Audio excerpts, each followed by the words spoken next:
नमस्कार दोस्तों, Purvanchal career classes पे मैं यशवंत गौरव आप सभी लोगों का हार्दिक स्वागत करता हूं। दोस्तों, मैं आप लोगों के समक्ष एक ऐसी खुशखबरी लेकर आया हूं जो सुबह से सभी कर्मचारियों के परिवार और कर्मचारियों में खलबली मचा के रखी हुई है। खुशहाली का माहौल छाया हुआ है। लोग कह रहे हैं कि महाकुंभ में ये आशीर्वाद के रूप में या फिर जो भी कह दीजिए सौगात के रूप में कर्मचारियों को दिया गया है। क्या है वह खबर, तो आप स्क्रीन बोर्ड पर नजर डालेंगे तो आपको दिख रहा होगा। 8वें वेतन आयोग को की मुराद पूरी। 8वें वेतन आयोग की मुराद पूरी मतलब कि 8वां वेतन आयोग का गठन कर दिया गया है, जिससे सरकारी कर्मचारियों का वेतन बढ़ने वाला है, उनको बढ़ा के पैसा मिलने वाला है। इसीलिए उनको ये खुशखबरी उनके लिए एकदम खुशी का माहौल छाया हुआ है। तो दोस्तों, ये आयोग क्या होता है, वेतन आयोग क्या होता है, जरा बताइएगा कि वेतन आयोग होता कैसे क्या है। तो दोस्त, वेतन आयोग एक ऐसी समिति होती है जो सरकारी कर्मचारियों के वेतन भत्ते और पेंशन की सिफारिश करता है, का निर्धारण करता है, सिफारिश करता है और वेतन का मूल्यांकन कराता है। इसका उद्देश्य क्या होता है, तो पूर्व वेतन का पुनर्मूल्यांकन करवाता है। ठीक है, तो ये उद्देश्य हो गया, ये वेतन हो गया, वेतन आयोग हो गए। तो आइए देखते हैं कि क्या क्या है इसमें।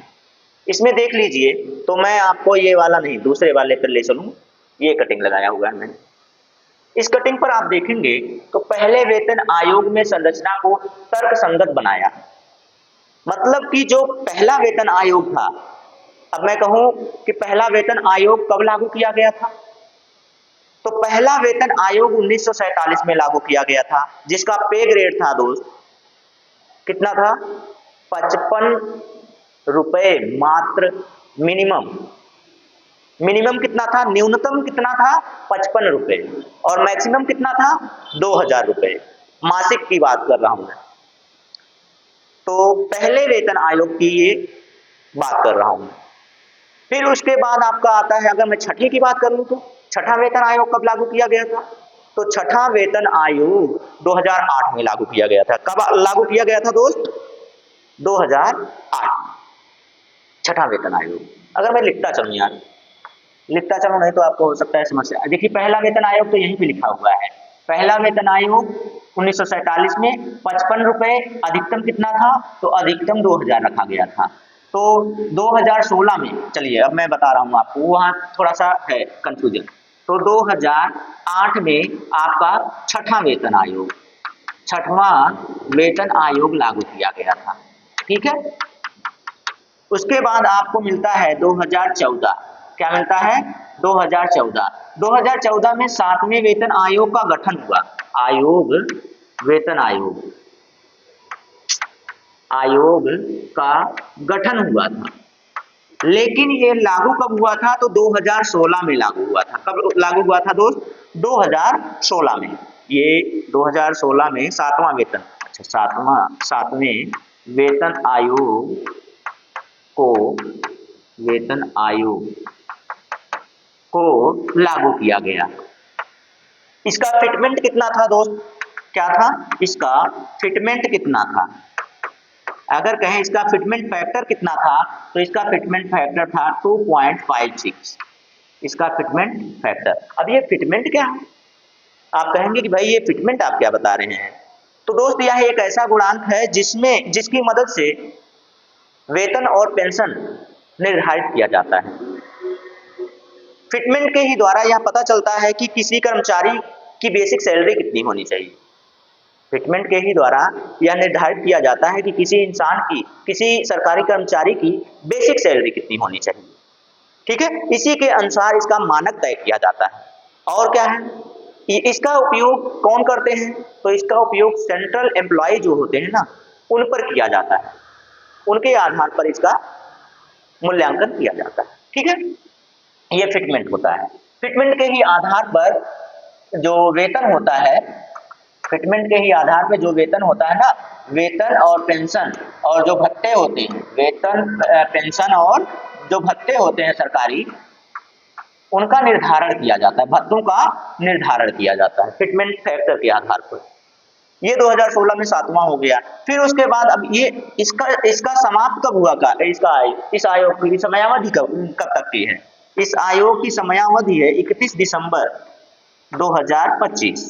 31 दिसंबर 2025 को इसका जो समयावधि है वो समाप्त हो चुका है। 7वें वेतन आयोग की समयावधि कब समाप्त हुई? तो 31 दिसंबर 2025 को। करंट का क्वेश्चन हो सकता है, याद रखिएगा। ठीक, अब 8वें वेतन आयोग की बात कर लें। 8वें वेतन आयोग को मंजूरी मिल चुकी है। इसका फिटमेंट कितना है भाई? इसका फिटमेंट कितना है? यहाँ पे कितना था? 2.56 था 7वें का, इसका 86 होना चाहिए।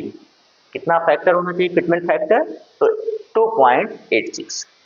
ठीक है।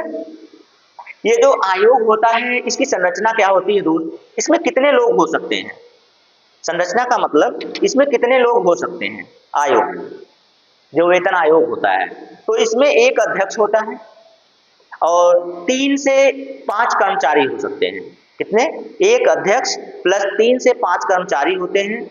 और ये जो कर्मचारी होते हैं उनकी योग्यता क्या होनी चाहिए या फिर किस क्षेत्र से होने चाहिए, यह भी उनको ज्ञात होना चाहिए भाई। क्या एबिलिटी देखी जाए उनके अंदर, क्या योग्यता होनी चाहिए उनके अंदर, तो उसको देखना चाहिए। तो उनको प्रशासन का ज्ञान होना चाहिए, अर्थशास्त्री होने चाहिए यानी कि वित्त का ज्ञान होना चाहिए, और मानव संसाधन से संबंधित होने चाहिए, मतलब लोगों से जुड़े होने चाहिए, जमीनी स्तर से जुड़े होने चाहिए।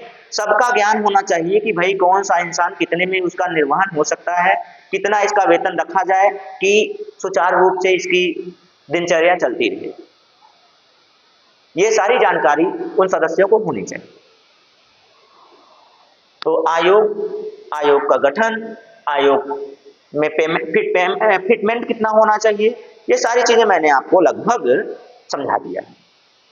अगर आप में कोई संदेह है तो आप कमेंट करके पूछ सकते हैं हमसे, और बाकी आप जानकारी ले सकते हैं यहाँ से कुछ भी भाई देख लीजिए। हमें तो लग रहा है विजिबल है, आप आसानी से देख सकते हैं, पूरा स्क्रीनशॉट भी कर सकते हैं।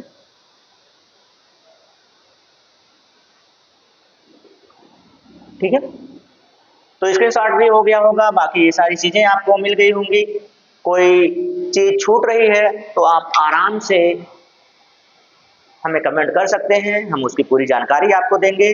तो ये नई खबर, अच्छी खबर जो इस साल हमें सुनने को मिली है, महाकुंभ की सौगात भी लोग कह रहे हैं। लोग कह रहे हैं कि सरकार का बहुत अच्छा फैसला है, सरकार की तारीफें कर रहे हैं। भाई क्यों ना करें, जो कर्मचारी हैं उनका वेतन बढ़ेगा तो ये तो जाहिर सी बात है कि उनकी तारीफ तो होगी ही। तो बस आज के लिए इतना ही दोस्तों, जय हिंद।